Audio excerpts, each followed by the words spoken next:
everybody, this is section 2.3 for Math 211, Elements of Geometry. This section we will look at conditional statements. So we'll look at what a conditional statement is, what their parts are, and then also look at the converse, inverse, and contrapositive for a conditional. All right, so conditional statement is a statement that is written in if-then form. If it's written in conditional statement, if it's written in if-then form, the if part is your hypothesis, the then part is the conclusion. A lot of the times in geometry, we'll use conditional statements, or conditional statements will be the beginning part of a proof. The if part will be like your given information that you have, and the then part will be what you're trying to prove. And we'll look at more of that further on in the section. An example of an if-then or a conditional statement, if the sun is out, then we will go outside for a walk. That's a very basic, but that's a conditional statement. And here we see two more examples of conditional statements. So the first one is if a figure is a pentagon, then it has 5 sides. So a figure is a pentagon, that would be your hypothesis. And then it has 5 sides would be your conclusion. The second one they give us is if it is snowing, then it is cloudy. So if it is snowing is your hypothesis, or it is snowing is your hypothesis, and then it is cloudy would be your conclusion. Sometimes when you're working with conditional statements, you will see symbols used for the conditional statements. It's not always that you'll see them. In this course, we don't see it as much, but the typical ones that you see, the if P, then Q, a lot of the times they'll write it like that. P implies Q, and then probably the one that you will see the most is going to be the shortcut way with the symbol here. So P with the arrow to Q, and that would be a shortcut way. All of them are to imply a conditional statement.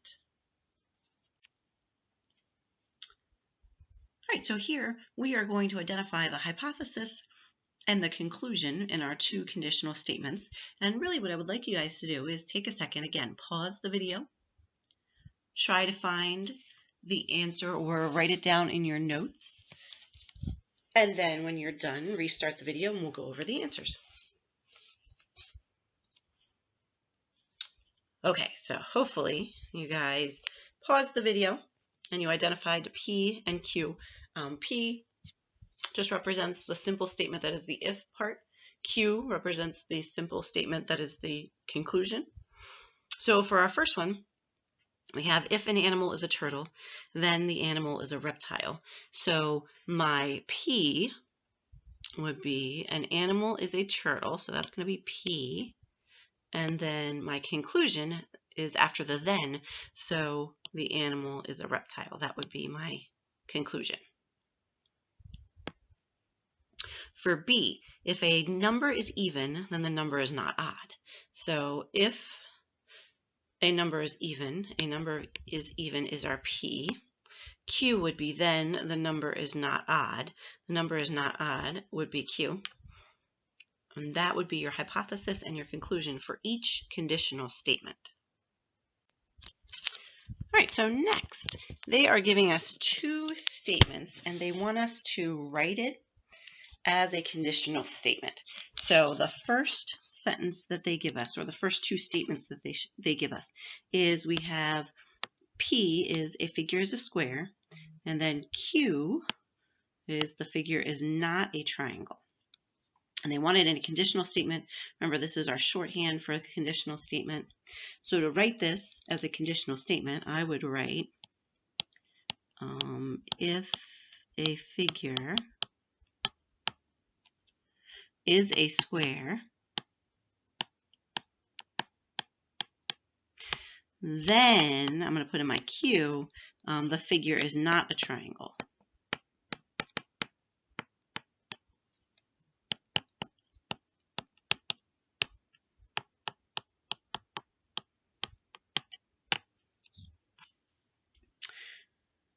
So next we have P is 9 is a perfect square. Q is 9 is not a prime number. So again, pause the video for a second, try to write it, and then come back and check. Okay, so to write this as a conditional, I would say if 9 is a perfect square,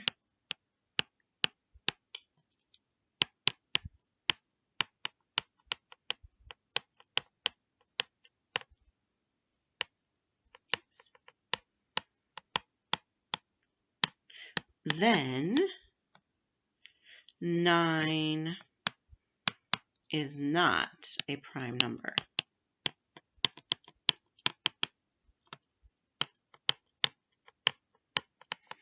And those would be our two conditional statements from just two simple statements labeled P and Q.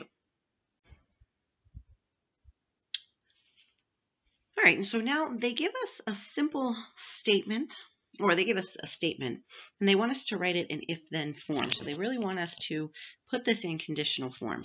And really for this, what I would do is our statement right now says acute angles measure less than 90 degrees. It's okay to add some more words to it. I'm going to say the acute angles, like I'm going to look at this, I have to identify a P and a Q. So my acute angles, I'm going to make my P, and then measure less than 90 degrees, I'm going to make my Q. To write this as a conditional statement in if-then form, I'm going to add a few words in, but I'm going to say if an angle is acute,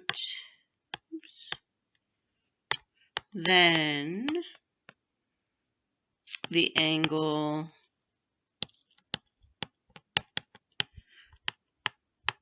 measures less than 90 degrees.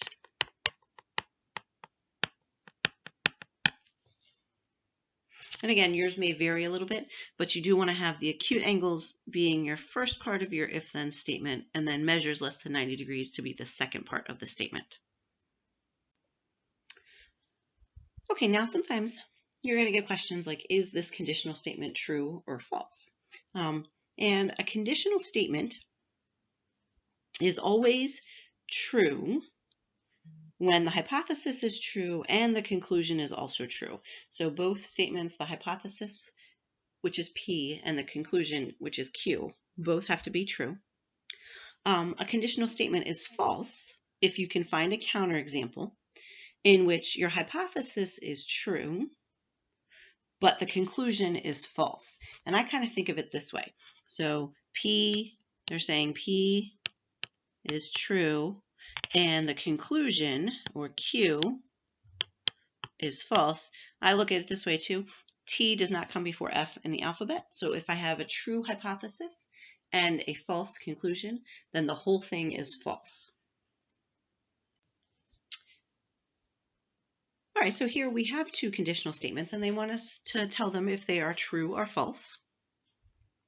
So if I take a look at A, my P statement is if an angle measures 92 degrees, then it is an obtuse angle, would be Q. So let's look at this statement. If an angle measures 92 degrees, so we have an angle that's 92 degrees, that's their hypothesis. Their conclusion is then it is an obtuse angle. Well, we know any angle that's greater than 90 degrees, but less than 180, is an obtuse angle. So both of these statements are true. So that makes this whole statement a true statement. For B, if a month begins with the letter J, then the month has 31 days. So there are, 3 months that begin with J. We have January, June, and July. January, I know, has 31 days. June only has 30 days. July has 31. But because even though the month, if it begins with the letter J, so the hypothesis is always true, that's going to be a true statement. You have months to begin with J, but then the month has 31 days. Because we can find a counterexample, and I know that June only has 30 days, then this is a false statement because the conclusion is false. Okay, now we're going to look at the negation of a statement. So far we've looked at two simple statements, P and Q. We're just going to look at like a simple statement now. So for instance, just P, but we're going to negate that statement. And the negation, the symbol you would use to negate a statement is a little wave and then the letter of the statement. So if we're negating P, this stands for the negation of P. The simple way to negate a statement is to insert the word not into your sentence, or if your original statement has the word not in it, take it out. So it's just the opposite of the statement you're given. For instance, here we have the computer cover is red. This is my P statement. The negation, or the negation of P, is the computer cover is not red. So again, they inserted the word not there. Here, we'll call this one just it's a different statement. I'm going to make this Q, but the rarest blood group for humans is group AB. The negation to that statement, or the negation of Q, would be the rarest blood group for humans is not group AB. Now again, one thing to note here is your simple statement that you start with. If I make this statement R, it could be, the door is not closed.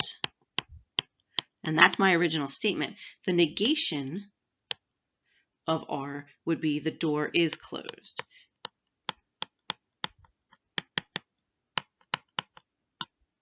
So again, you have to look at your original statement and then do the opposite of it for the negation. All right, so here we are going to take a look at different forms to the conditional statement or related conditional statement. So remember, our conditional statement is the if P, then Q. Now, you can take the original conditional and you can write the converse of the statement, which is something we'll do quite a bit in geometry. We'll do the converse probably the most. And the converse of a statement is you switch the hypothesis and the conclusion. So you switch Q, you start with Q, and then you go to P. So for instance, in the conditional here, they said if the measure of angle B is equal to 160 degrees, then B is obtuse. And remember, this is P right here, and this is Q. Note down here, they said if B is obtuse, then the measure of angle B is equal to 160 degrees. So the converse is just the opposite. You switch the hypothesis and the conclusion. Next, we have the inverse. And if you look at the symbols here, it's in PQ form, but now you're going to negate P and negate Q. So if the measure of angle P is not equal to 160 degrees, then angle B is not obtuse. So they negated both statements. It's in PQ form. And then our last related conditional statement is a contrapositive. Here, they still negate both, but they switch Q and P. So they switch the order, and it's negating Q. So if not Q, then not P. So if angle B is not obtuse, then the measure of angle B is not equal to 160 degrees.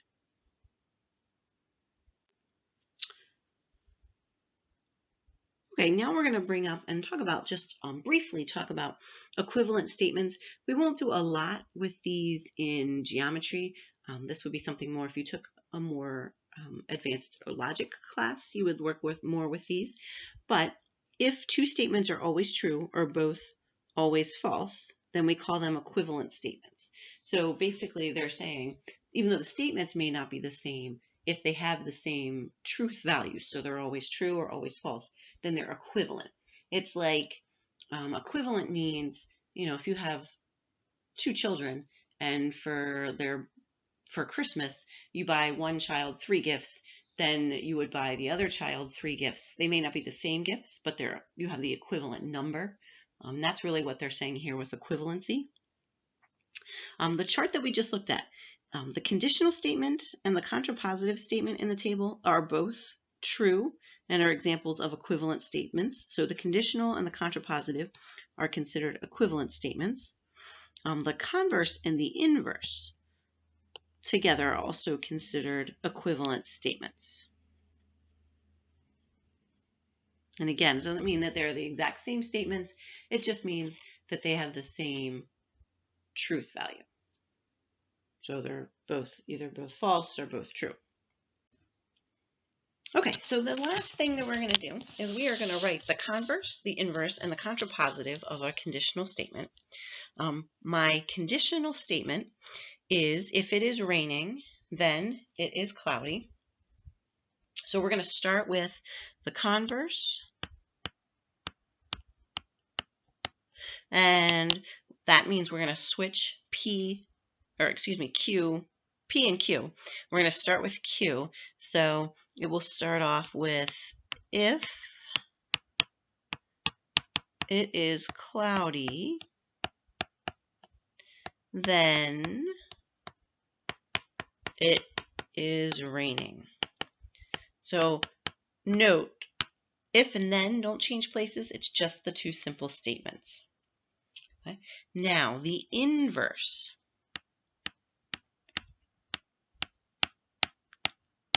Okay, remember it is if not P, then not Q. So we're going to negate both. So if it is not raining, then it is not cloudy.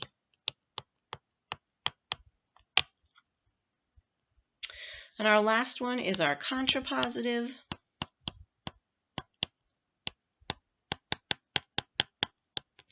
All right, and for that one, you're still negating both, but you switch P and Q. So it would be if not Q, then not P. So that is going to be if it is not cloudy, then it is not raining. So those are examples given the conditional statement of a converse, inverse, and a contrapositive. I will be posting some classwork for you guys to go through that will help you work through some more of these topics in more detail for Chapter 2. And part of it is writing out conditional statements. And I will also post the answers for you guys. So if you want extra practice, take a look on the Blackboard page. It'll be posted there. Have a great day.